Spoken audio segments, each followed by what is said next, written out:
Hello friends, welcome to channel Masters of Botany. Again मैं हूं आपका दोस्त विनय कुमार सिंह। कल मैं एक बार फिर से आ रहा हूं अकेडमी पे और कल का टॉपिक होगा आपका tips to crack CSIR NET syllabus books and important unit. क्योंकि आप लोगों को पहले एग्ज़ाम मैंने आपको बताया था, पहली बात तो ये एग्ज़ाम क्यों इंपॉर्टेंट है।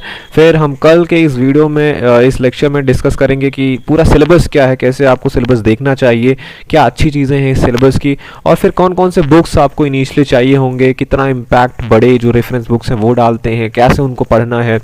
प्लस फिर सबसे ज़्यादा आप क्वेश्चन पूछते हो कि जब 13 यूनिट्स है वहाँ से हर जगह से क्वेश्चन पूछे जाते हैं, तो अगर हमारे पास समय ना हो तो हम कैसे प्रिपेयर करें, क्या सारे यूनिट्स इंपॉर्टेंट हैं। वो ऐसा तो होगा नहीं कि कुछ यूनिट से कम क्वेश्चन आते हों, कुछ यूनिट से ज़्यादा क्वेश्चन आते हैं। इन सब का डिटेल एनालिसिस में करके कल आपको लेके आऊँगा उस लेक्चर में, तो ज़रूर ज्वाइन करिएगा।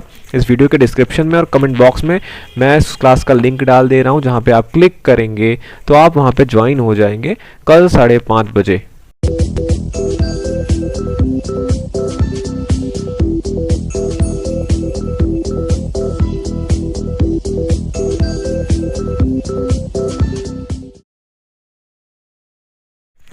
Hello friends, welcome to channel Masters of Botany. Again मैं हूं आपका दोस्त विनय कुमार सिंह और इस वीडियो में हम देखेंगे फंजाई और माइक्रोबायोलॉजी वाले पोर्शन से जो CUET का आपका एग्ज़ाम हुआ था 2023 का। वो जो है इसमें से कौन कौन से क्वेश्चन पूछे गए थे। तो सबसे पहले मैं बता दूं टॉपिक्स की अगर आप बात कर लें तो आपका अगर जब मतलब ये जो क्वेश्चन आप कर पाते तब जब आपने लाइफ साइकिल पढ़ा होता है एक आइला का एस्परजिलस, पेनिसिलियम और सिनकाइट्रम। इतने जो फंजाई के मैंने आपको बताया ना हमेशा से कि जर्नल कैरेक्टर से प्रश्न आपसे पूछे जाते हैं, प्लस उसमें 50% आपको उनके मेंबर्स पे भी फोकस करना है, उनके लाइफ साइकिल में क्या यूनिक चीज़ें हैं या का कॉमन नेम है, उनके क्या कैरेक्टर हैं। और एक टॉपिक एक्स्ट्रा फंजाई में आप पढ़ते हो parasexual cycle. Third one is economic importance of fungi भी है वहाँ पे, जैसे एफ्लाटॉक्सिन है, माइकोसिस है, कुछ डिजीज़ हैं वो। और फिर केसी मेहता का कंट्रीब्यूशन आता है जब आप पक्सीनिया पढ़ते हो, तो वहाँ पे आपने इनके बारे में पढ़ा होगा। तो पहला क्वेश्चन आया था आपका मैच कराने वाला, क्वेश्चन नंबर 36 था। 2 लिस्ट दिए गए थे। लिस्ट 1 को जहाँ पे डिजीजेस के नाम है या कॉमन नेम है उनको उनके रिस्पेक्टिव जो ऑर्गेनिज्म है उनसे मैच कराना था। फर्स्ट वन था जो कि सबसे ईजी था, आप कह लीजिए black what disease of potato. हमेशा आपको बताया जाता है कि इंपॉर्टेंट इनके डिजीज होते हैं फंजाई में, और एक ही क्वेश्चन में ऐसा था जहाँ पे ए का फर्स्ट ही लगा था। तो वैसे आप ये ऑप्शन वाइज तो आप इस MCQ को आराम से कर सकते हो इसी क्वेश्चन से, मतलब इसी ऑप्शन से ए को मैच करा के। बाकी अगर देख लें ब्लैक मोल्ड जो है वो आप देखोगे एस्परजिलस जो उनकी कॉलोनी आती है, ब्लैक कलर की कॉलोनी आती है, तो उनको ब्लैक मोल्ड बोला जाता है।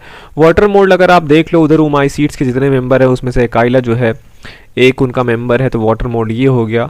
ब्लू और ग्रीन मोल्ड जो है पेनिसिलियम का भी जो कॉलोनी आता है उनका लगभग ऐसे ही आता है, ब्लू या ग्रीन, तो इसलिए उसको ब्लू और ग्रीन मोल्ड बोला जाता है। ठीक है, तो डी का चौथा ऑप्शन नंबर 4 करेक्ट था। मैंने आपको बताया था ब्लैक वॉट डिजीज, तो उसी पे बेसिस पे है कि इनका सिनकाइटियम इंडोबाइटिकम है। एस्परजिलस नाइजस जो है ब्लैक मोल्ड डिजीज कॉज करता है फ्रूट एंड वेजिटेबल पे। एक आइला तो वाटर मोल्ड का स्पीशीज है ये, और इनका जो टिपिकली होता है ब्लू ग्रीन कलर का होता है। क्वेश्चन नंबर 51 पे देखेंगे पैरासेक्सुअल साइकिल है, ये भी छोटा सा है, आप इसका डायग्राम बना के देख सकते हो, तो आप इसके स्टेप ही याद कर लीजिए। और यहाँ पे स्टेप पूछा ही गया था आपसे कि मेन स्टेप्स क्या आते हैं। जैसे आप पैरासेक्सुअल आप साइकिल के बारे में आप पढ़ लो किसमें होता है ये आप बता लोगे, पर सीक्वेंस वाइज आप तभी आप बता पाओगे जब आप समझे होगे क्या हो क्या रहा है पहले। तो आप देखोगे इसको अरेंज करना था, तो सबसे पहले जो होता है पैरासेक्सुअल साइकिल में 2 माइसीलियम आके मिलते हैं। दैट मीन्स क्या होता है, हेट्रोकैरियोटिक जो कैरियोटिक माइसीलियम है उसका फॉर्मेशन होता है। हेट्रोकैरियोटिक माइसीलियम के बनने के बाद उनके जो न्यूक्लियस हैं उनका फ्यूज़न होता है उसमें। उसके बाद फ्यूज़न होने के बाद क्या होगा, डिप्लॉयड न्यूक्लियाई आपकी बन जाएगी। तो उस जो डिप्लॉयड न्यूक्लियाई है उसका होता है मल्टीप्लिकेशन। मल्टीप्लिकेशन होने के बाद होगा किससे, माइटोटिक डिवीज़न के बाद, है ना, उसी से इसका मल्टीप्लिकेशन होगा। तो उसी माइटोसिस होते होते समय कभी कभी इसमें ओकेशनली आपका क्रॉसिंग ओवर भी हो जाता है। उसके बाद क्रॉसिंग ओवर हो गया, मान लो ठीक है, मल्टीप्लिकेशन हो गया। जो डिप्लॉयड न्यूक्लियाई होती है इनका होता है शॉर्टिंग।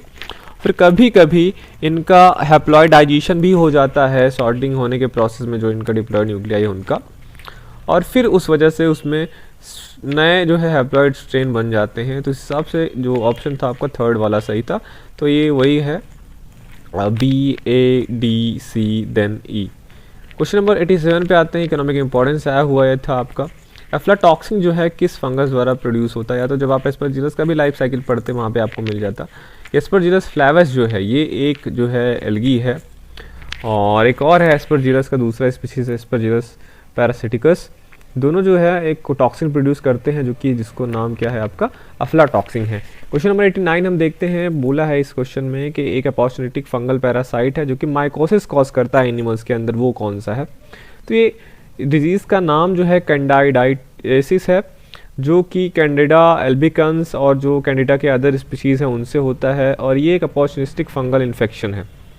ठीक, क्वेश्चन नंबर 90 देखें तो वही है, पक्सीना से ही रिलेटेड है। पक्सीना का जो वो डिजीज़ होता है सीरियल रस्ट आप कह लीजिए। तो इसमें बोला था कि कौन से साइंटिस्ट हैं जिन्होंने सिस्टमेटिक स्टडी किया था रीअकरेंस जो होता है सीरियल रस्ट का इंडिया के प्लेन्स में, किसके द्वारा हुआ था? तो केसी मेहता हैं, करमचंद मेहता।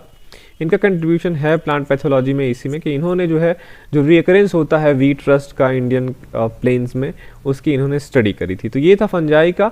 नेक्स्ट हम चलते हैं माइक्रोबायोलॉजी देख लेते हैं। तो माइक्रोबायोलॉजी से 2 क्वेश्चन पूछे गए थे, और टॉपिक्स अगर आप देख लो तो आपको जनरल कैरेक्टर जो है वायरस का, वायरॉइड्स का, बैक्टीरिया, आर्की और फंजाई माइकोप्लाज्मा का आना चाहिए था। और सेकेंड टॉपिक जो आपको कवर करना था इस क्वेश्चन को करने के लिए, वो है फ्लैजिलेशन इन बैक्टीरिया। ओके, तो पहला क्वेश्चन वही है जो मैंने आपको बताया कि जनरल कैरेक्टर से ही है। इसमें पूछा था इनमें से कौन से स्टेटमेंट ट्रू हैं। ABCDE 5 स्टेटमेंट आपको दिया गया था, और उस हिसाब से आपको ऑप्शन चूज करने थे कौन कौन से ऑप्शन इसमें से करेक्ट हैं। पहला जो है दिया है, cell wall of bacteria is composed of 2 peptidoglycan complex having muramic acid and cross links of L amino acid. ये वाला ऑप्शन गलत है। यहाँ पे जो सेल वॉल है बैक्टीरिया का वो पेप्टिडोग्लाइकान का तो बना होता है, म्यूरामिक एसिड होता है उसमें भी, लेकिन ये जो क्रॉस लिंकिंग है इसमें जो पेप्टाइड साइड चेन्स होते हैं ये टोटल L एमिनो एसिड के नहीं होते। आप देखोगे इसमें DL एमिनो एसिड के कॉम्बिनेशन वाले होते हैं।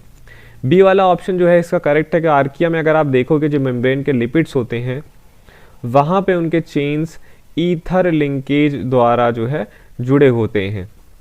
ठीक है, वहीं आप देखोगे अदर जो है बैक्टीरिया में, बैक्टीरिया और यूकैरिया में, इनमें जो मेम्ब्रेन में जो वो होते हैं fatty acid side chain glycerol से ईस्टर बॉन्ड द्वारा जुड़े होते हैं। तो आर्किया में एक डिफरेंस है जहाँ पे ईथर लिंकेज होता है। और आपको पता ही होगा कि सेल वॉल जो है most of the fungi they are made up of chitin. Virus और वायरॉइड्स आपको पता है वो सेल के बने हुए नहीं होते, तो उनमें सेल वॉल भी नहीं होता। और ऐसे ही माइकोप्लाज्मा में भी जो होता है सेल वॉल नहीं पाया जाता। इन सारे के एक्सप्लेनेशन मैंने यहाँ पे नीचे लिख दिए हैं।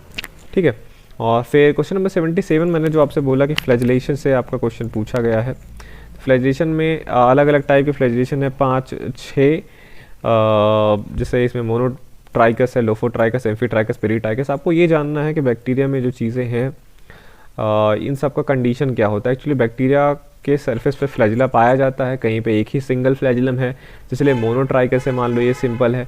लोफोट्राइकस जैसे है ये भी एक ही स्पॉट पे एक से ज़्यादा फ्लैजिला का होना कहलाता है आपका लोफोट्राइकस। जैसे मोनो है, एक सिंगल, एक ही जगह पे एक ही सिंगल फ्लैजिलम रहेगा, पर एक से ज़्यादा फ्लैजिलम का होना एक ही जगह पे बैक्टीरिया में, वो लोफोट्राइकस कहलाता है। जैसे एम्फीट्राइकस है, एम्फी का मतलब 2 अपोजिट एंड पे एक एक फ्लैजिलम का होना। पेरीट्राइकस का मतलब है बैक्टीरिया के पूरे सरफेस पे जो है फ्लैजिला का होना, तो सभी डायरेक्शंस में, तो वो पेरीट्राइकस कहलाता है। तो आपसे पूछा है कि बैक्टीरिया का स्पीशीज में अगर सेवरल फ्लैजिला हो एट वन पोल तो वो कंडीशन क्या कहलाएगी, तो क्या होगा, वो लोफोट्राइकस होगा।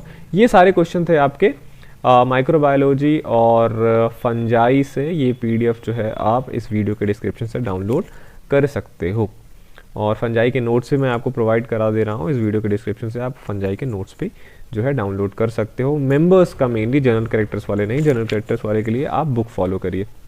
ठीक है, तो देखते रहिए आप अपना channel Masters of botany, and thank you for watching this video.